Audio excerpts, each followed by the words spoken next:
సాక్షి editor R Dhananjaya Reddy, chief reporter B Phanikumar వీళ్ళిద్దరికీ సభా హక్కుల నోటీస్ ఇచ్చారు అని వాటిని వీళ్ళిద్దరూ వెళ్ళి హైకోర్టులో ఛాలెంజ్ చేస్తే ఆ సందర్భంగా హైకోర్టు చాలా కీలక వ్యాఖ్యలు చేసింది.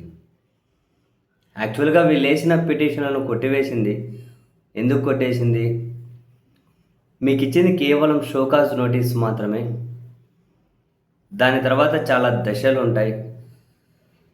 ఇది ప్రస్తుతం ఇది ఒక అపరిపక్వ దశలో ఉంది. కాబట్టి తదుపరి వాళ్ళు ఎట్లా ముందుకెళ్తారో తెలియకుండా ఈ పిటిషన్ విచారించలేము. ఇది వెరీ బేసిక్ స్టేజ్ కదా అని చెబుతూ హైకోర్టు చాలా వ్యాఖ్యలు చేసింది. శాసనసభ హక్కులు కూడా రాజ్యాంగంలో నిర్దేశించిన సూత్రాలకే లోబడి ఉంటాయని, సామాన్యులకు ఏ చట్టాలు అయితే వర్తిస్తాయో అవే చట్టాలకు అనుగుణంగా సభా హక్కుల ఉల్లంఘన తీర్మానాలు, సభా నిర్ణయాలు కూడా ఉంటాయని,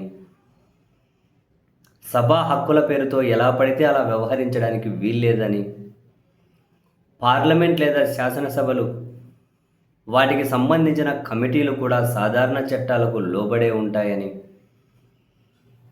అవేమీ చట్టాలకు అతీతం కాదు అన్న హైకోర్టు చట్టం చేసేవారు కూడా అదే చట్టానికే లోబడి ఉండాలని, అంతే తప్ప ప్రజల కోసం రూపొందించే చట్టాల అమలు నుంచి వారు మినహాయింపు పొందలేరు అని,